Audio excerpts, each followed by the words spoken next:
Qualify খেলাটা আসলে এটা আমাদের মানায় না বাংলাদেশ ক্রিকেট টিমে। তো এই জায়গাতে 10 নম্বর থাকাটা আসলে এটা মোটেও অ্যাকসেপ্টেবল না। আমরা আরও উপরের দিকে থাকাটা এটা মানায় আসলে আমাদেরকে। সাকিব ভাই তো পুরো ওয়ার্ল্ডে একজন। সাকিব ভাই টিমে থাকা মানে আপনার একটা বলার নিয়ে টেনশন করতে হচ্ছে না, একটা ব্যাটসম্যানের টেনশন করতে হচ্ছে না। আমাদের তো এছাড়া কোনো অপশন নাই। আমাদের ডেফিনেটলি এই ম্যাচটা আমাদের 100% দিয়ে নামতে হবে।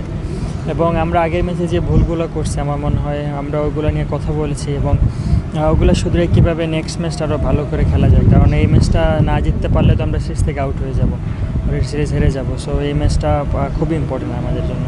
আচ্ছা, এমনিতে ড্রেসিং রুমে বা টিম মিটিংয়ে আসলে আলোচনাগুলো কি হচ্ছে?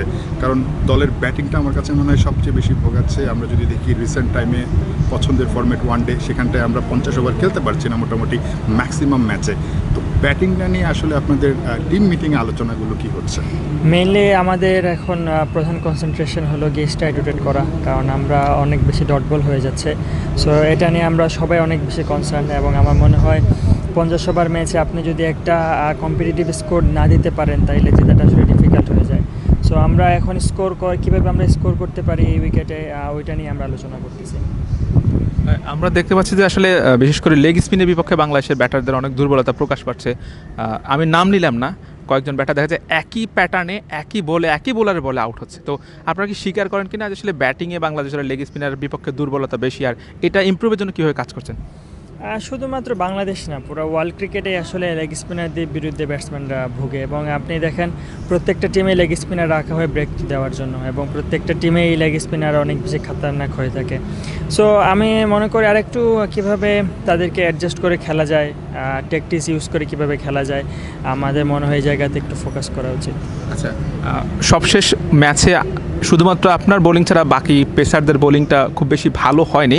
উইকেটটা কি আসলে খুব বেশি বোলারদের পক্ষে ছিল না বিপক্ষে ছিল আসলে? এই উইকেটে স্কোর করাটা একটু ডিফিকাল্ট।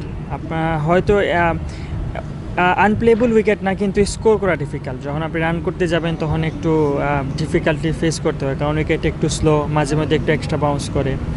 সো আমার মনে হয় আমরা পেসাররা আমরা একটু বাইরে বল করছি। আমাদের মনে হয় আমাদের স্টাম্পে আরও বেশি বল করতে হবে এবং এটাই আমরা টিম মিটিংয়ে আলোচনা করছি যে পেসাররা নেক্সট ম্যাচে আমরা যাতে যত বেশি স্টাম্পে বল করা যায় আমরা এই প্লেনেই আগাবো এবং পেসারদের অ্যাটাক করতে হবে ডেফিনেটলি উইকেট নেওয়ার জন্য। সাকিব, সিরিজটা নিয়ে যতটা না আলোচনা হচ্ছে আমার কাছে মনে হয় যেন সামনে যে 2027 বিশ্বকাপটা আছে, র্যাঙ্কিংয়ের একটা হিসাব নিকাশ আছে, নিশ্চয়ই জানেন। আমরা হয়তো এই সিরিজটা যদি 3-0 হারাতে পারতাম আফগানিস্তানকে, একটা ধাপ আগাতে পারতাম, 9 আসতে পারতাম। সো এই জায়গাটা একটা ক্যালকুলেশনেরও ব্যাপার আছে।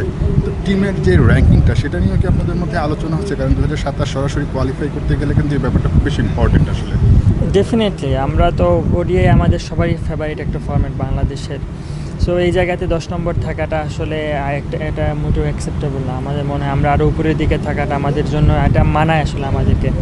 সো আসলে যেটা হয়ে গেছে, এখন কীভাবে নেক্সট ম্যাচগুলো জিতা যায় এটাতে আমাদের টার্গেট এবং 2027 ওয়ার্ল্ড কাপ কীভাবে আমরা ডাইরেক্ট খেলতে পারি। কোয়ালিফাই খেলাটা আসলে এটা আমাদের মানায় না বাংলাদেশ ক্রিকেট টিমে। সো আমরা কীভাবে ডাইরেক্ট খেলতে পারি ওইটা আমাদের মাথায় থাকা উচিত। আচ্ছা, আমরা দেখেছি যে প্রথম ম্যাচে আফগানিস্তানের ম্যান অফ দ্য ম্যাচ হচ্ছে আজমাতুল্লাহ ওমর যায়। ব্যাট হাতে বল হাতে বেশ ইম্প্যাক্ট রেখেছে। এই জায়গাটাতে আগে বাংলাদেশের সাকিব আল হাসান তিনি সেভাবে ইম্প্যাক্ট রাখতো। সাকিব যাওয়ার পর জায়গাটাতে গ্যাপ তৈরি হয়ে গেছে। এইটা পূরণের জন্য টিম ম্যানেজমেন্ট থেকে কী প্ল্যান বা সাকিবের অভাবটা কি বোঝা যাচ্ছে কিনা? দেখেন সাকিব ভাই তো পুরো ওয়ার্ল্ডে একজন। উনি সাকিব ভাই টিমে থাকা মানে আপনার একটা বলার নিয়ে টেনশন করতে হচ্ছে না, একটা ব্যাটসম্যানের টেনশন করতে হচ্ছে না। সো এরকম একটা অলরাউন্ডার আসলে খুবই রেয়ার।